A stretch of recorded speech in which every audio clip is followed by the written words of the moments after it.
What's going on, everyone? It's your boy, Ernest Dove. It is late at night. I'm trying to do a game recap from the Clover Park for the St. Lucie Mets. They win a wild one. It was Marvel night. It was some kind of Marvel magic with bad defense going on from Tampa, leading to the St. Lucie Mets' huge comeback win, winning 9-8 after they were down 7-2 in the beginning of the game. I just wanted to give some thoughts maybe going on to how it ended, which was absolutely crazy. But basically, to start the game, I want to talk about some of the Mets minor leaguers, obviously.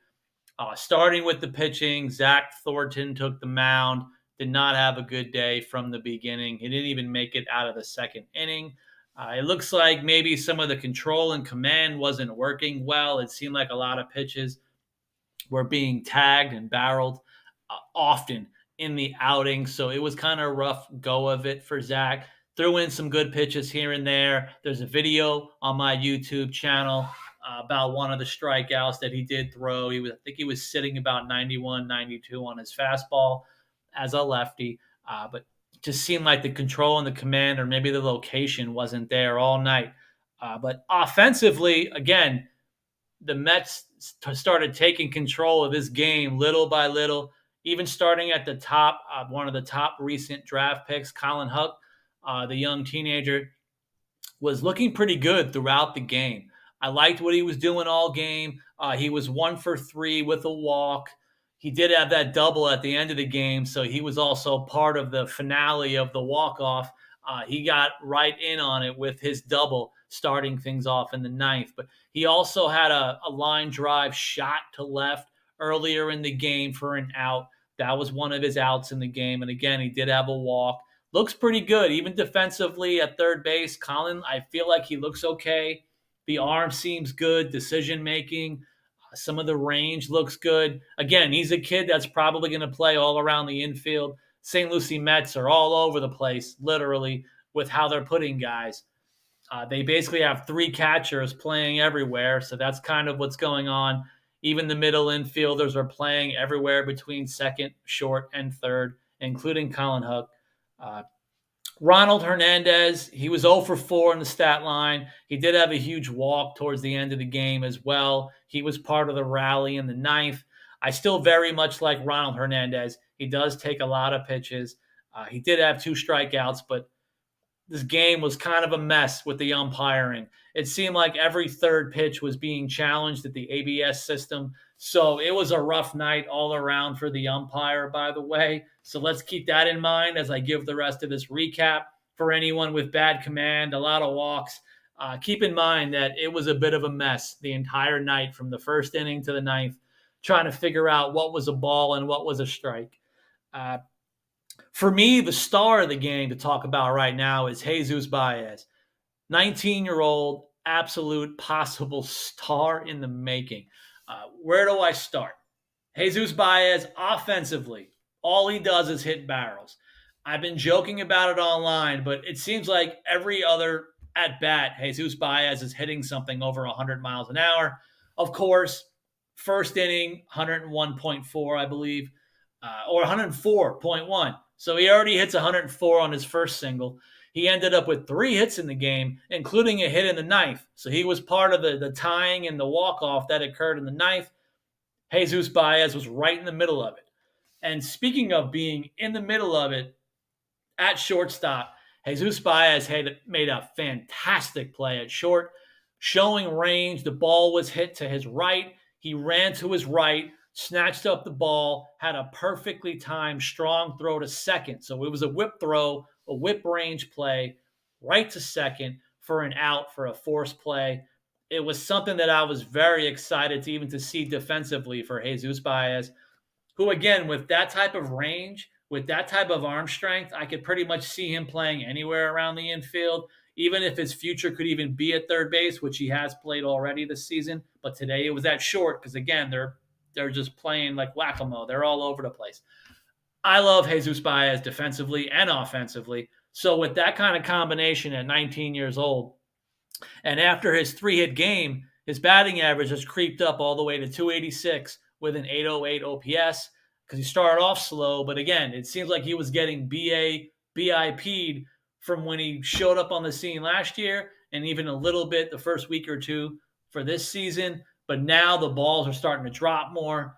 But it also helps again with what he was doing. The pitcher was throwing it maybe a little outside. His first two hits of the game were opposite field on the ground. He was pounding it that way because that's where the ball was going. Another sign of good hitting for Jesus Baez. Another guy I like was Vincent Peroso.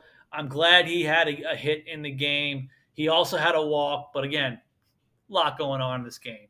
Lots of walks, lots of challenge calls. Disaster.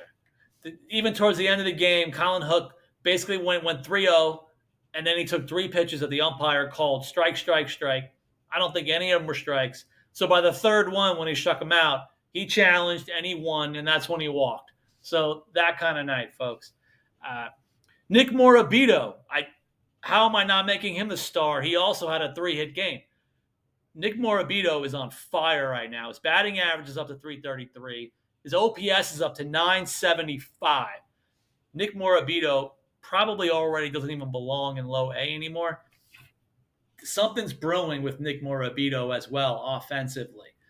Defensively, he played center field again today. This season, he's been playing a lot of center field. He was mixing it between center field and maybe second base and moving around last season too.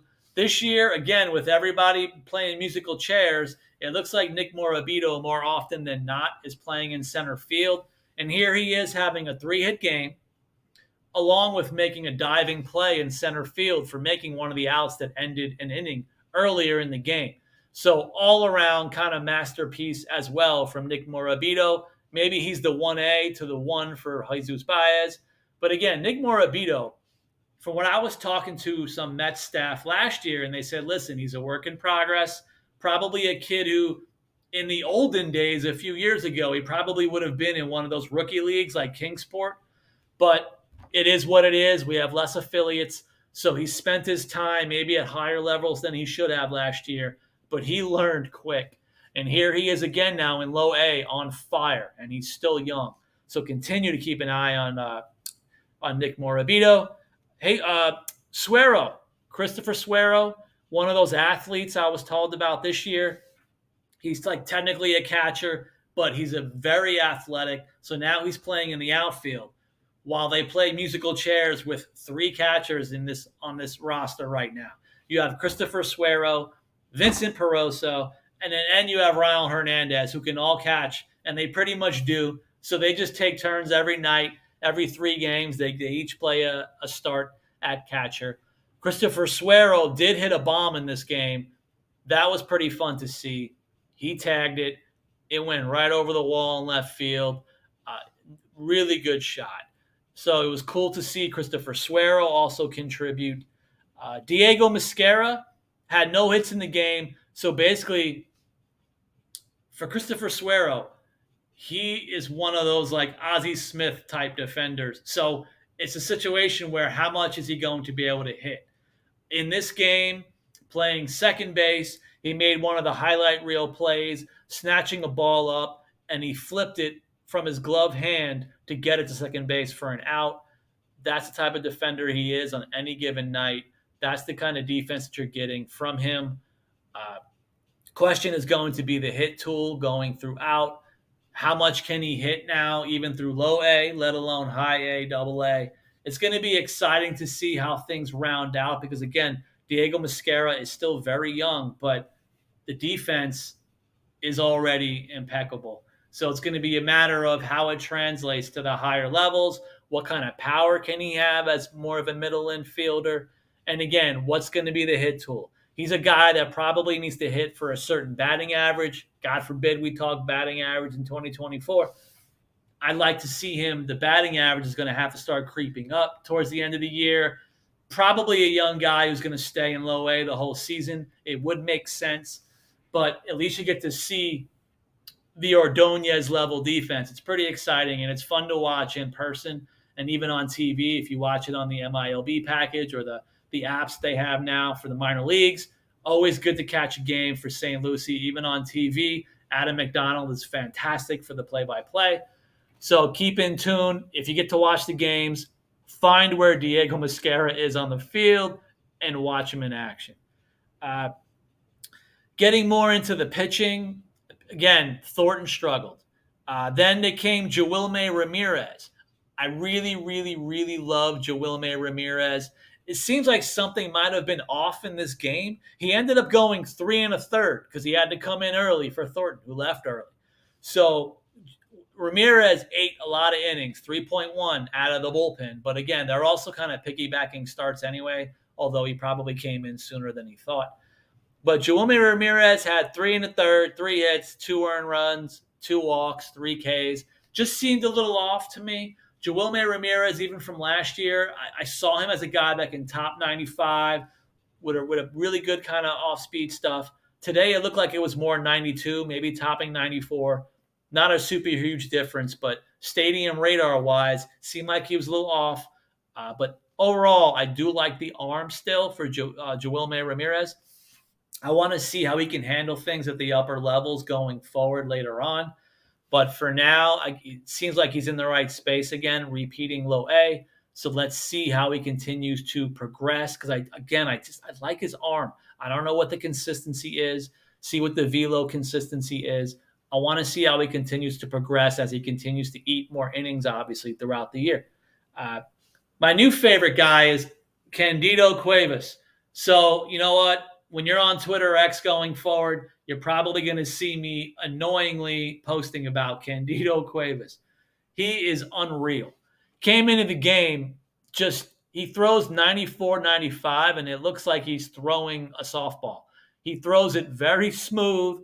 It's a very easy delivery. So that's why it's a slow, easy 94, 95. Just, it seems like no effort. And he has an incredible breaking ball that when it was on point, the at bat was over. So it was really exciting for a 19-year-old pitcher who shoves 94, 95 with very limited effort. So this is the kid, Candido Cuevas. I got to keep my eye on him for the entire season. We have to figure out the command. There's some mechanical stuff that I was seeing. Even a friend of mine was mentioning certain things. Obviously, we're not going to disclose things, even if opposing teams are looking at it. It looks like there's some stuff for Candido Cuevas to work on throughout the year with some coaches and player development. But even the staff loved him. I talked to one of the staff after the game. Even he mentioned, I have him very high in my thoughts, projection-wise and ceiling-wise for Candido Cuevas. So it looks like he's one of those young kids. When you try to separate out the guys who look kind of similar, throw hard, command issues, this kind of talent, Candido Cuevas, the staff is pointing out like he might be something and really interesting. And he might be above a lot of some of the other talented pitchers in the organization that are kind of similar in the age, a little bit older even by a couple of years, but like A-ball level. It looks like Candido Cuevas has got a lot of hype and rave around him. So let's definitely keep an eye on him. And then the last guy that pitched was the hardest thrower of the night, Wilson Lopez, 21-year-old. I had no experience watching him pitch until tonight. And there he is coming out as a reliever, pumping 97, 98 almost every single pitch. And he went for 1 1/3, giving up only 1 hit, no walks. When you throw 97, 98, it's really good to see no walks. So the command was there. He had 2 strikeouts in the game. His final out of the game is when he hit 99. And I was even talking to staff a little bit after the game. Staff mentioned he can top 100. So now we have one of those guys who gets 97 to 100.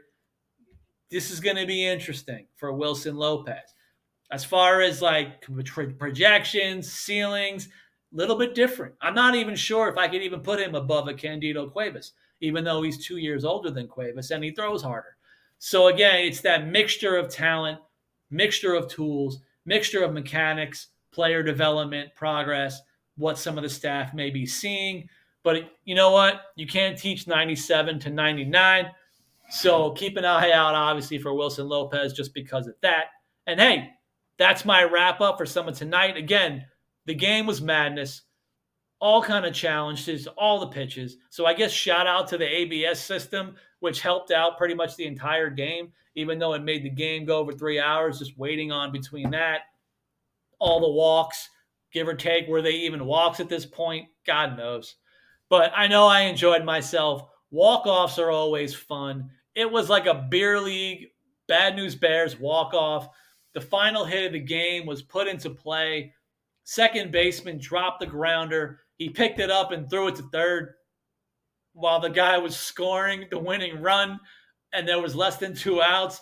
I have no idea what was going on. I'll take it. Maybe it was a brain fart. It's minor league baseball. The players obviously in their minor leagues, the umpires in the minor leagues. That's the game that we had. It was exciting. Hope you enjoyed this video. I'm going a little crazy in this video, but hopefully I did provide some insight and some thoughts. Hope you enjoyed it. Continue to follow me on Twitter, X, whatever you want it to be called at this point. Please follow my YouTube channel and subscribe. Help me get to the followers. Let me start doing giveaways. Let me start doing some cool stuff. Just continue to support me. Continue to watch the New York Mets and the St. Lucie Mets and all the minor league teams. Thank you.